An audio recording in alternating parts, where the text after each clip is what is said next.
కోర్టుకి ఏడుస్తా నువ్వు చేసిన మాటలకి, నేను న్యాయపరంగా వెళ్తాను, చట్టపరంగా వెళ్తాను అని ఆవిడ నిన్న కూడా చాలా అద్భుతంగానే మాట్లాడారు. ఆవిడ స్ట్రైట్ ఫార్వర్డ్గా చెప్తుంది. ఆవిడ ఎక్కడ అబద్ధం చెప్పినట్టు ఎక్కడ కనపట్లేదు. నేనైతే ఎవరిని పంపించలేదు, వెళ్ళి దాడులు చేయమని ఆ సంస్కృతి అయితే నేను తీసుకురాలేదు, నాకు అవసరం కూడా లేదు, నేను చట్టపరంగానే వెళ్తా అని చెప్తుంది. ఈరోజు 40 ఏళ్ల చరిత్ర, రాజకీయ చరిత్ర కలిగిన కుటుంబం కదా నల్లపరెడ్డి ప్రసన్న కుమార్ రెడ్డి గారి కుటుంబం. గతంలో ఎప్పుడు కూడా నీ ఇంటి మీదకి ఈ విధంగా రాలేదు కదా. ఎందుకు ఈ రోజే వచ్చారు జనం అంటే నీ నోరు అది. నువ్వు ఈరోజు ప్రశాంత్ కుమార్ రెడ్డి గారినే కాదు, ప్రశాంతి రెడ్డి గారినే కాదు, ఇంకా నువ్వు ఎంతమందిని ఆ విధంగా తిట్టుంటావు, ఎంతమందిని వేధించుంటావు, బాధ పెట్టుంటావు, వాళ్ళు ఎవరికో మండి ఉండాలి కదా. ఈరోజు రమేష్ గారు అంటున్నారు మా మీద ఇన్ని ఆరోపణలు చేశారండి, ఇంత బాధ పెట్టారండి, ప్రసన్న కుమార్ రెడ్డి గారి మీద ఇన్ని ఆరోపణలు చేశారు, అవినీతి అన్నారు, లంచం అన్నారు. ఎల్లు న్యాయస్థానాలు ఉన్నాయి కదా సార్ జగన్ గారు, లేవా? చట్టాలు ఉన్నాయి కదా. నా మీద ఇలా పనికిమాలిన ఆరోపణలు చేస్తున్నారు, పబ్లిక్ లో నా కుటుంబం పరువు తీసేస్తున్నారు, నా పరువు తీసేస్తున్నారు, ఇవన్నీ కూడా తప్పుడు ఆరోపణలని ఒక కేసు వేయండి. ఉన్నత న్యాయస్థానాలు ఉన్నాయి, కోర్టుకు లాగండి, ఆవిడని కూడా మీరు తేల్చుకోవచ్చు కదా. ఒక ఆడపడిచిన సంగతి కనీసం ఆ మాత్రం ఇంగిత జ్ఞానం లేదా నువ్వు మాట్లాడే ముందు. ఈరోజు నా ఇంట్లో ఏమీ లేవు, మొత్తం పగలగొట్టేశారు, తగలబెట్టేశారు, ఇదంతా వాళ్ళే కారణం అంటే ఏమో ఎవడికి తెలుసు సార్. రాజకీయ కోణంలో మీరు మాట్లాడిన విషయాలన్నీ కూడా పక్కదారి పట్టాలని చెప్పేసి ప్రతి ఒక్కరు కూడా ఆ దాడి గురించి, ఆ దౌర్జన్యాల గురించి, ఆ పగలగొట్టిన వాటి గురించి మాట్లాడుకోవాలని చెప్పేసి మీ ఇంట్లో మీరే ఎవరన్నా కొంతమంది వెళ్ళి 4 పగలగొట్టుంటే మిగతా 40 మీరే పగలగొట్టించుకొని ఉంటారు. అవి మేము కూడా చెప్పొచ్చు కదా.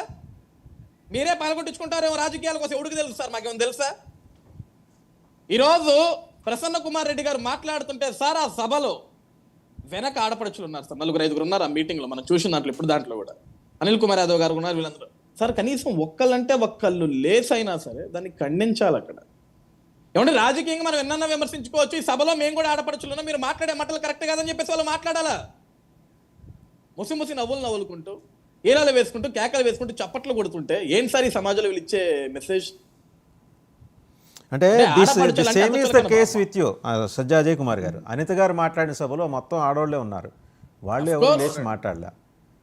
అది జస్టిఫై చేస్తారా మీరు అనిత గారు మాట్లాడిన దాన్ని? నేననే అదే సార్, ఇప్పుడు అనిత గారు మాట్లాడినా, ఇంకొకరు మాట్లాడినా, ఎవరు మాట్లాడినా అవి తప్పు. నేనేం వాటిని సమర్థించట్లా, మేదేసుకొని రావట్లా. ఎవరికైనా సరే నోరు మంచిది అవ్వాల. మనం ఒక పబ్లిక్ రిప్రజెంటేటివ్స్ అయినప్పుడు, సమాజంలో ఉన్నప్పుడు మనం మనుషుల్లాగా ప్రవర్తించాలి, మూర్ఖులుగా, జంతువుల్లాగా కాదు. సో మొత్తానికి అది అందరికీ అప్లై అవుతుంది అంటారు? ఎవరికన్నా అప్లై అవుద్ది, ఒక్కరు లేదు, వాళ్ళు లేదు, ఇల్లేదు సార్. పార్టీలకు పక్కన పెట్టండి సార్, మన సమాజంలో బ్రతుకుతున్నాం సార్. చదువుకున్నాం కదా, అందరం కూడా చదువుకునే కదా ఈరోజు సమాజంలో బ్రతుకుతున్నాం. మనం ఏం మాట్లాడుతున్నాం కనీసం ముందు వెనక ఆలోచించగల ఇంగిత జ్ఞానం ఉండాలి ఫస్ట్ ఆఫ్ ఆల్. పబ్లిక్ లో మనం మాట్లాడేటప్పుడు మనల్ని చూసే కదా సార్. ఈరోజు మనం ఏమన్నాం, రాజకీయ నాయకుల్ని, సినిమా స్టార్లని, వీళ్ళందరినీ అభిమానులు, కార్యకర్తలు ఫాలో అయిపోయి ఇష్టానుసారంగా మాట్లాడుతున్నారంటే వాళ్ళు అలా మాట్లాడటానికి, వాళ్ళు అలా ప్రవర్తించడానికి మనమే కదా కారణం అవుతుంది. ఇప్పుడు నేను ఒక హీరోని విపరీతంగా అభిమానిస్తే హీరో డైలాగులో లేకుంటే హీరో ప్రవర్తించిన తీరును నేను కూడా బయట ప్రదర్శిస్తుంటా, ఎందుకంటే నేను ఆడి పిచ్చిలో ఉంటా కాబట్టి.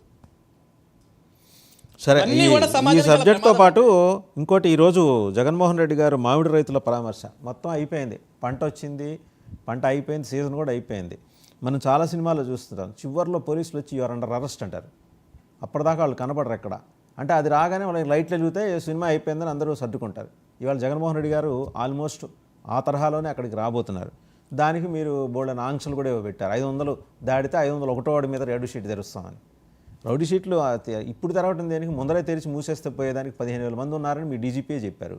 మూసేస్తే అయిపోద్ది కదా పని, బైండ్ ఓవర్ పెడితే. సార్ ఇక్కడ ముందే రౌడీ షీట్లు ఓపెన్ చేయటం, బైండ్ ఓవర్లు పెట్టడం, ఇదంతా కూడా పద్ధతి కాదు సార్ ఎప్పుడు కూడా.